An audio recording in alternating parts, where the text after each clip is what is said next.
Salut à tous, j'espère que vous allez bien, c'est Romain et on se retrouve aujourd'hui pour débriefer ce 8e de finale de la Coupe du Monde des clubs remporté tranquillement par les Parisiens contre l'horrible Inter Miami de Lionel Messi. Maintenant, quand il dira qu'il a vécu l'enfer à Paris, il aura des raisons, Messi, parce que la première mi-temps, le 4-0, c'est quand même sale. Et puis en seconde, bien sûr, logique qu'on baisse le rythme, une tentative de rébellion de l'Inter Miami bien gérée, et puis à la fin, tu peux faire tourner, Dembélé qui reprend du rythme, les Lee, Lucas, Beraldo qui peuvent rentrer, faire des siennes aussi, Lucas qui prend un duel aérien perdu, Beraldo qui concède un peu bêtement un coup franc, avec Messi qui prend une minute pour nous faire patienter et au final tirer dans le mur. Voilà, donc un match très bien géré. Bien sûr, les Parisiens apparaissent encore une fois cramoisis en seconde. On rappelle que si on va au bout de la compète, il reste 3 matchs avant de la remporter, mais surtout avant les vacances, voilà, qu'on attend, parce que là, c'est quand même compliqué, même si on part quand même sur 2 matchs, ce 8e et le quart qui arrive samedi prochain, préparé donc avec 5-6 jours, quasiment une semaine, en gros.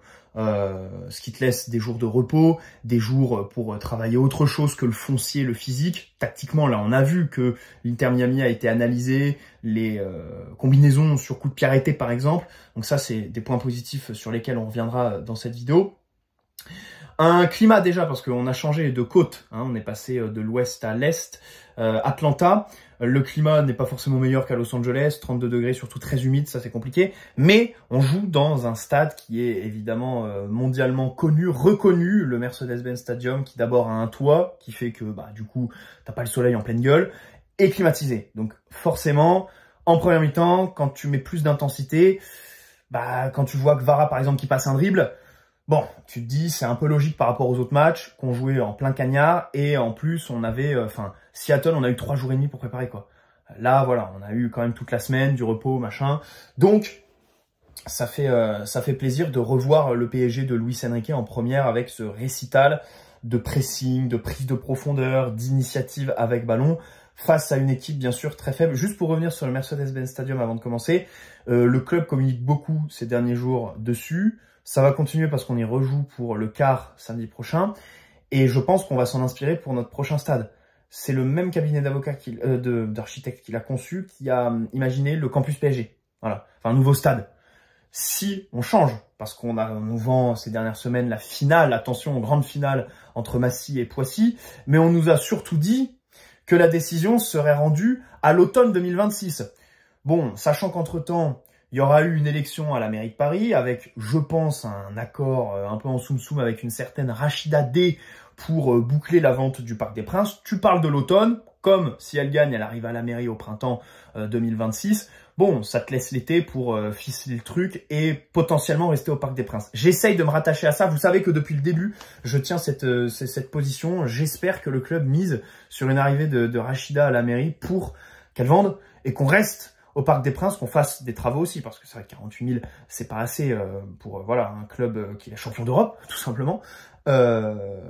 Mais surtout le fait qu'il soit dans Paris, quoi. Parce que, Poissy, Massy, je sais pas si on se rend compte où c'est. Bref, là, tu vois, le Mercedes-Benz Stadium, il est en plein centre d'Atlanta, mais l'urbanisme américain est incomparable avec la ville de Paris, qui plus est, est une ville toute petite, quoi, par rapport aux autres métropoles mondiales. Aux États-Unis, on sait très bien que la densité est beaucoup moins forte, c'est beaucoup plus étendu, donc beaucoup plus facile de foutre un gigastade comme ça en plein centre-ville. Bref, bon, parlons de ce match contre la racaille floridienne, Lionel Messi, Luis Suarez, Mascherano. À la mi-temps, je me suis dit peut-être que l'entraîneur va rentrer, ça va être un peu mieux pour eux, parce que franchement, en face, on a l'impression d'être au mois de janvier contre une équipe de nationale qui se retrouve en 32e de finale de Coupe de France. Je suis désolé, c'est une équipe de nationale avec Lionel Messi dedans, quoi. C'est rien de plus. En plus, aucune caractéristique pour nous faire mal, c'est-à-dire que le match de Botafogo, c'est quoi? C'est une équipe qui sait avoir un bloc compact, des lignes resserrées, et qui, à la récupération du ballon, a un alliage entre technique et physique, donc volume de jeu, de course, intensité, vitesse, pour te prendre en compte. L'Inter, ils ont rien de tout ça. Quand ils récupéraient le ballon, ça allait à 2 à l'heure, et quand ils le perdaient, ils avaient un espèce de 4-4-2 tout bizarre. Bon, avec les attaquants qui défendent pas, ça c'est logique. Mais surtout, même en défense, en fait, il y avait des espaces entre les lignes aberrants. Et du coup, bah, on est en claquette tranquille. Mais il faut quand même aller chercher ce 4-0 mi-temps avec la grosse équipe alignée par Luis Enrique. Assez logique, parce qu'on a eu toute la semaine pour préparer. On aura toute la semaine pour s'en remettre. Devant, donc, Dembouz remplaçant, logique pour un retour. Alors, Désiré Doué dans l'axe, mais bon, ça a interchangé pas mal avec donc Barcola qui était sur le côté droit, qui a fait un bon match, Barcola. C'est dommage, il faut absolument qu'il fasse un atelier finition parce que je trouve que dans le jeu, il y a eu une progression cette saison. On a un joueur qui s'est un peu plus diversifié en matière d'altruisme. Je n'étaye pas, on l'a suffisamment fait, mais à la finition, bon, c'est plutôt dommage parce que les conduites de balles, les contrôles, la capacité, voilà, à prendre la profondeur, j'ai l'impression que c'est encore mieux que l'année dernière. Dites-vous que là, il a disputé ce soir son 100e match au PSG en 2 saisons. Et on n'a même pas fini celle-là, il en reste 3 des matchs. Enfin, si on va en finale. Aberrant, vraiment aberrant. Enfin, Hakimi, c'était son 70e, je crois, aujourd'hui. C'est complètement démentiel. Bah, on a la LFP ou l'UNFP, je sais plus, qui a fait un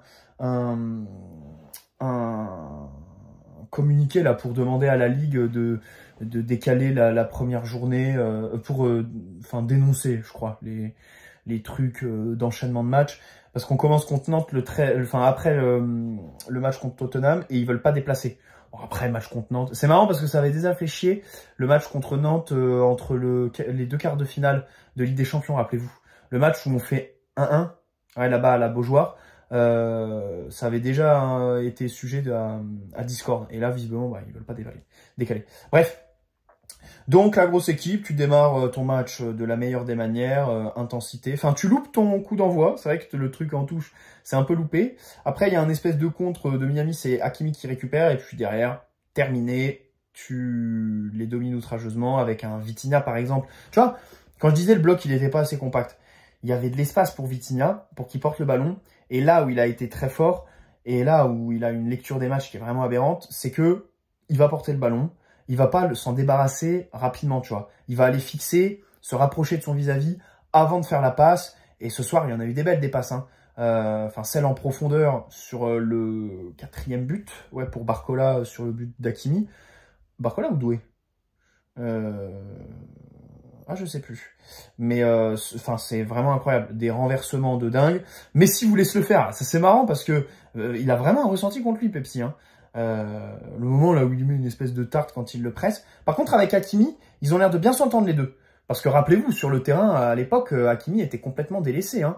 Personne ne lui faisait la passe, machin. Et au fait, avant le match, après le match, ils discutaient les deux là. Donc voilà, c'est plutôt... J'aurais pas dit. J'aurais pas dit parce que Hakimi était du côté de Mbappé, tu vois, dans les clans qui existaient. Et Messi était du côté de Neymar. Après, Hakimi est plus qu'un pote d'Mbappé, sûrement très consensuel dans un vestiaire aussi. Mais voilà. Donc tu démarres très fort avec ce coup franc obtenu par Doué. Enfin, avant, tu as une superbe occasion de Barcola qui est loupé. C'est dramatique de louper ça parce que le travail de Guevara, aberrant. Ah, là, le match de Guevara, enfin la première mi-temps, parce qu'en deuxième, il s'efface un peu, c'est vraiment très fort. Hein. Autant sur les 3 premiers matchs, il peinait. Hein. Alors, il y a eu un bon début contre l'Atlético. Il avait fait 20 bonnes minutes. Mais après, sur les autres, c'était complicado. Hein. Il peinait vraiment à passer des mecs de Seattle. Et là, oh là là là, il aura tout fait. Hein. Vraiment exceptionnel. Première occasion, là, quand il passe 4 joueurs, c'est vraiment fort.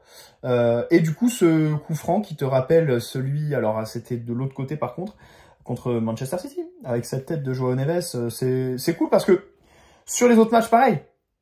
Alors, il y a eu l'occasion de Ramos, par exemple, contre... c'était Botafogo. Pareil, un coup franc tiré par Vitinha pour la tête de Ramos. Enfin, tiré différemment, pas au second poteau. Cette fois, c'était premier sur Ramos. Mais sinon, on tirait mal. Les corners, on les tirait pas très bien. Les coups francs, on les tirait pas très bien. Et c'est vrai que dans ce genre de compète, c'est important. Déjà parce que sur un match, un coup de pied arrêté, ça peut faire toute la différence. Et surtout, dans ce contexte où, comme il fait chaud, en fait, marquer un but sur coup franc, c'est beaucoup plus économe que marquer un but sur un contre où tout le monde a tapé un sprint à 30 km/h, quoi, sous le soleil. Là, tout le monde est arrêté, t'envoies un centre, coup de tête, terminé, on n'en parle plus. C'est ce qui s'est passé avec João Neves. Fantastique. Le deuxième aussi est vraiment aberrant, action de pressing de Ruiz qui redonne à Barcola, qui lui met petite passe en plein dribble, là, le petit passement de jambe vraiment bien, et Neves qui marque. Bon, après le troisième, voilà, le centre fort de Doué pour Ruiz, et puis au final c'est l'entrant qui a remplacé le blessé qui met contre son camp, et puis derrière t'enchaînes directement avec Hakimi qui fait un petit échange avec la barre transversale. But terminé après une superbe ouverture de Vitinha pour je crois que c'est Barcola pour le coup. Donc ça fait plaisir, ça fait plaisir. Après, si on voit le verre à moitié vide, sur la compète, les attaquants marquent très peu. Hein. Les buts viennent essentiellement des milieux, des défenseurs. C'est Fabian Ruiz qui débloque la situation contre l'Atlético Madrid. Vitinha qui marque contre l'Atlético.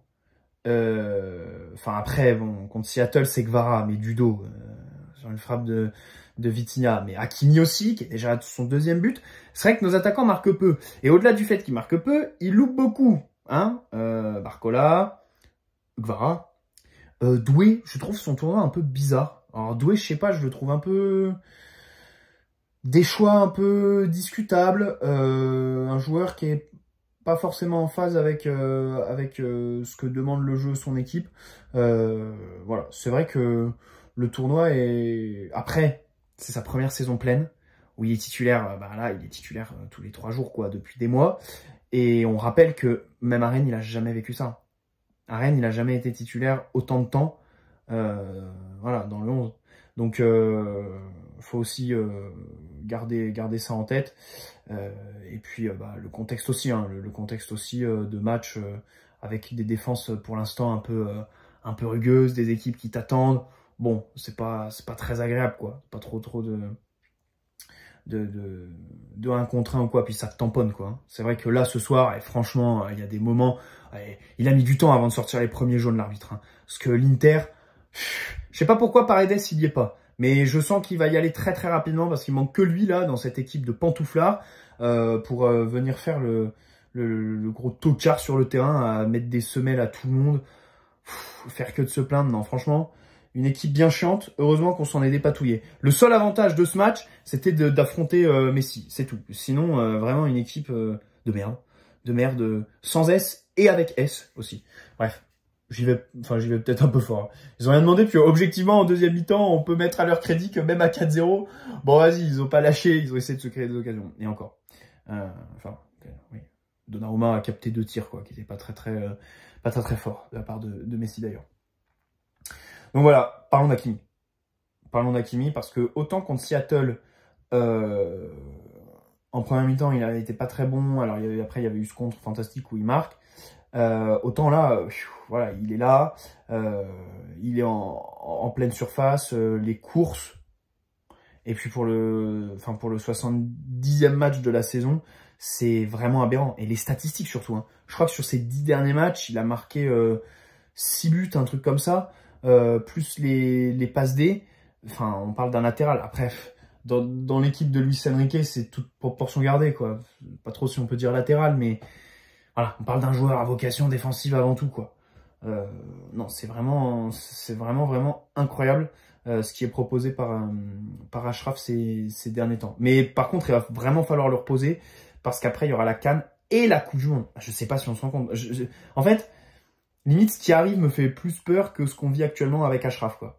Moi, je pense que pour le début de la saison, et puis surtout recruter un autre... Alors, c'est difficile de juger parce que une équipe qui a des remplaçants du même niveau que ses titulaires, il y en a eu combien dans l'histoire? Franchement, c'est quoi? C'est le Barça de Guardiola, c'est le Real qui prend ses 3 Ligues des Champions avec Ressé qui est complètement... qui marche sur l'eau. C'est quoi? Donc en fait, c'est vrai que c'est difficile quand tu ouvres le débat du gap entre les titulaires et les remplaçants. Faut se garder en tête ça, quoi. C'est difficile d'avoir des mecs du même niveau que tes titulaires parce que par définition, les mecs jouent moins. Surtout dans cette équipe, si tu recrutes quelqu'un, faudra qu'il s'approprie les schémas de jeu, faudra qu'il brille, qu'il fasse ses preuves sur des bouts de match. Donc ce sera compliqué. Mais faut absolument, je pense, recruter parce que voilà, il y a des mecs qui rentrent. Enfin, entre Beraldo et Lucas, il faut qu'il y en ait un qui parte. Alors, déjà, Kimpembe qui rentre toujours pas. Ça, enfin, c'est obvious. Il faut absolument que, Kimpembe va partir cet été. Je vois pas comment le 1er septembre il est encore là. Et, enfin, Lucas, faudrait essayer de l'envoyer en Arabie, quoi. À un moment donné, il rentre, il est encore, enfin, il est toujours à la limite d'être dépassé, quoi. Et, ce soir, il est aussi par moment. Donc, franchement, voilà. Lee Kang-in qui rentre, qui abuse du délire, contrôle de balle, machin, je fais tourner. L'entrée de Varane, moyenne aussi, hein. Alors, il y a un bon retour dans notre surface. Il y a un bon échange, une bonne percée qui finit sur une, enfin, pas une, si, c'est une frappe de Barcola quand il perce un peu là, plein axe, Warren. Mais sinon, bon, il y a des duels perdus, il y a assez peu de prise de risque. Et c'est vrai que, pareil, le gap entre lui et les 3 autres, là, il s'est creusé de plus en plus, hein. C'est véridique. Et Gonzalo, il rentre même pas, je crois, ce soir. Gonzalo, il rentre pas. Kvara, il reste jusqu'à la fin. C'est bizarre, ça, que Kvara reste jusqu'à la fin, parce qu'il avait l'air vraiment éreinté sur les derniers matchs. Et puis là, en deuxième, il était un peu éteint aussi. Donc, bon. C'est vrai que cette compète, je pense, autant avant la compète, je me disais, le mercato va être très calme. Mais j'arrive pas à savoir à quel point le club va prendre en compte ce qu'on voit là, sachant aussi que, bon, coupe en carton, on va pas se mentir, juste là pour prendre le billet, même si le PSG Bayern de samedi risque d'être sympa, et là ça va commencer, mais bon, c'est histoire de 3 matchs, quoi, et en toute fin de saison, quoi. C'est vrai que, voilà, au club, ils pourraient dire, là c'est la fin de saison, on peut pas non plus faire des choix sur cette compète, voilà, qui arrive, les mecs, ils ont plein de matchs, ils ont voyagé, machin, donc je comprendrais, mais moi, elle change quand même ma vision des choses, hein, cette Coupe du Monde des clubs. Hein. Dans l'équipe, il était dit ces derniers jours qu'on veut un milieu, qu'on cherche un numéro 6. Ce que je comprendrais parce que, autant, j'ai envie de dire un truc, mais bon, c'est une comparaison qui est un peu bébête, mais que vous comprenez. Autant, sans Dembélé, on est capable de marquer plein de buts. On va pas se mentir. Dembélé, dans l'effectif, voilà, c'est le seul qui est capable de comprendre le rôle de faux neuf. Quand il est pas là, c'est vrai que on manque de ses qualités. Et en fait, personne n'appréhende le rôle comme lui. Et c'est valable pour quasiment tout potentiel recrue qu'on envisagerait. Mais on marque quand même des plus de buts sans lui, tu vois.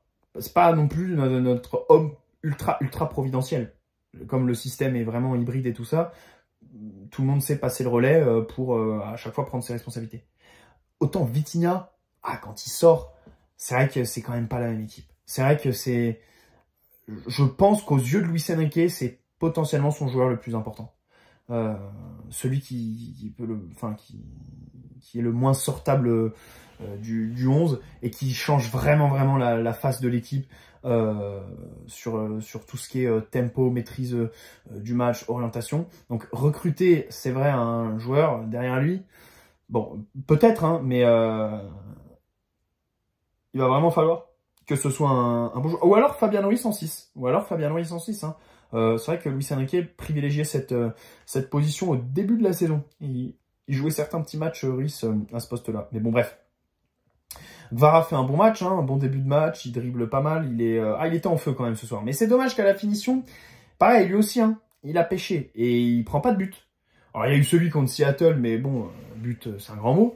Là, voilà, il y a des actions qui sont magnifiques, mais qui sont pas conclues. C'est quand même, c'est quand même dommage, c'est quand même regrettable. Pour Barcola, pareil, parce que Barcola, il fait vraiment un gros match. Hein. La passe D sur le dernier but, le dernier du coup, c'est depuis le côté droit. Voilà, les appels profondeur depuis le côté droit, c'est vraiment fort. Et on l'a vu plein de fois faire ça. Et avec ballon, je trouve que les conduites sont meilleures. Je trouve qu'il a progressé là-dessus. C'est vraiment un attaquant. Enfin, ce recrutement, moi j'aime trop Barcola. C'est vraiment dommage qu'il ait ce défaut à la finition parce que c'est l'ailier ultime avec de la finition. Tellement... Je sais pas si on se rend compte, en fait, l'importance d'avoir un joueur comme ça qui va toujours se mettre derrière la ligne, faire des appels en profondeur. Et puis surtout, tu le sers et le contrôle va être parfait, quoi. En deuxième, quand il va au but, le contrôle, il est dingue. Alors après, voilà, il loupe, mais voilà, c'est exceptionnel. C'est vraiment... Enfin, moi, j'adore ce joueur. Et j'espère qu'il va prolonger. J'espère qu'il va prolonger, parce que là, ça parlait de Liverpool, du Bayern, machin. J'y crois absolument pas, bien sûr. Mais il faudrait le verrouiller. De l'autre côté, l'attaquant polyvalent, justement, quand on voit là nos difficultés à marquer, machin, peut-être qu'un attaquant polyvalent... mais je vais vous soumettre un nom, mais... Le problème, c'est que j'ai pas le temps de faire les vidéos, peut-être le week-end prochain. Mais c'est un joueur qui est le sujet de rumeurs avec un autre club actuellement. Et donc j'espère que ça va pas se faire d'ici là, quoi. C'est vrai que c'est un... En plus, je crois qu'il y a une clause libératoire, si je dis pas de bêtises. Mais bon, bref, je suis obligé de donner du suspense un peu quand même si je pense qu'il y en a certains qui vont deviner de qui je parle. Surtout que j'ai donné des indices sur les infos mercato qui sortent en ce moment. Voilà, bon, Marquinhos pas de chaud, très sérieux. Nuno toujours dans son rôle, voilà, de troisième central plutôt, hein, avec quelques montées, des contres annihilés très rapidement. João Neves le doublé, donc ça fait plaisir hein, de le voir marquer parce que on ne cessera jamais de le rappeler. 1m74 et la maîtrise du timing, voilà, de la détente et le coup de tête. C'est vraiment fort, c'est vraiment très très fort. Et puis avec ballon, voilà, il récupère machin. Même si, encore une fois, hein, l'axe de progression pour l'année prochaine, João Neves, la prise d'initiative, il récupère le ballon, il le contrôle magnifiquement bien. Et après, voilà, faut aller chercher un peu plus de danger, de prise de risque, je pense. Ruiz aussi fait une bonne mi-temps. Hein. L'action de pressing sur le deuxième, elle est vraiment belle. Hein. Et c'est lui, hein. Ça fait vraiment plaisir de voir le PSG marqué comme ça sur un pressing. On était bien au niveau du pressing ce soir-là. On avait toujours Barcola et Doué qui étaient entrés de surface pour aller les chercher. On a eu beaucoup de récupérations. Hakimi qui a coupé aussi des ballons du gardien. Non, ça c'était vraiment très positif. Surtout en vue du match contre le Bayern où il faudra qu'on imprime notre jeu. Et j'ai vraiment hâte de voir cette confrontation parce que c'est bizarre, genre. Le contexte, il est trop bizarre. On se dit... En fait, on voit que des premières mi-temps, là. En deuxième, à chaque fois, on est cramoisi. Et samedi, potentiellement, ce sera ça, mais avec deux équipes européennes. Donc, en fait, à un niveau... Ça risque d'être très bizarre, en fait. De voir un Bayern PSG en deuxième mi-temps avec des joueurs cramoisis, quoi. Claqués, genre. Bon, bref. Peut-être que le niveau d'intensité restera le même et que ça s'arrachera jusqu'au bout. Et je l'espère. Même si après en demi, c'est dommage. Hein. C'est dommage que alors on se tape le Bayern plutôt que Chelsea. Hein. À la base, c'était Chelsea qu'on devait avoir en quart. Hein. Mais là, le Bayern, pas trop ce qu'ils ont foutu. Et puis après en demi, le Real. Donc et puis de l'autre côté, t'as City. C'est marrant parce que en quart, t'as quasiment que des anciens finalistes de la Coupe du Monde. Enfin normalement, tu vas te retrouver avec l'Inter, City, Chelsea, le Real, le Bayern, le PSG. Donc c'est vrai que finalement, bon, cette espèce de coupe là, c'est une super coupe avant l'heure, quoi. Hein, parce que tu retrouves tous les meilleurs clubs européens. Bref, et on rappelle que l'Inter Miami s'était retrouvé là vraiment par pure magouille pour que Messi soit dans la compétition. Rappelez-vous en novembre, quand ils ont fait un communiqué comme ça, ils sont arrivés comme un cheveu sur la soupe. Oui, bah en fait, on a intégré l'Inter Miami de Messi à la compétition. Enfin, c'était exceptionnel. Ah, ça, c'était trop drôle. Rappelez-vous, à l'automne dernier. Et puis au final, bon bah, ça a été le saccage que ça a été. Parce que vraiment, il y a pas d'autre mot pour cette défense. Voilà, c'est très dur. Mais je rigole pas. Hein. C'est national. Hein. C'est niveau national avec Messi dedans, quoi. C'est tout. Les mecs font n'importe quoi. Bref. Bon, j'espère que cette vidéo vous aura plu. Niveau mercato, il n'y a pas trop d'infos ces derniers temps. Hein. C'est vrai que Zabarni, on attend encore le dénouement du dossier. Ça traîne parce que Bournemouth, évidemment, hein, ils ont tout intérêt. À faire monter les enchères et à chercher aussi un remplaçant avant parce qu'ils ont aussi perdu Dean Huijsen dans le cadre d'une clause libératoire. Donc c'était plus facile pour le Real de le sortir que nous avec l'Ukrainien. Mais bon, il y a le temps. Il y a le temps, le joueur doit être en vacances, et puis surtout on fait que de nous raconter qu'il y a le décalage horaire, en fait. Les deux clubs, ils n'arrivent pas à se parler parce que t'as Luis Campos aux États-Unis et puis les autres qui sont en Angleterre. Donc voilà, quand on va rentrer en France, peut-être que ça va... Ce serait énorme qu'on rentre en France et que 3 jours après, le deal soit bouclé. Et que du coup, ce soit juste une histoire de décalage horaire, qu'ils se prennent un gros rendez-vous à l'hôtel Monceau et que ça boucle le deal en un rien de temps. Ce serait exceptionnel. Bref.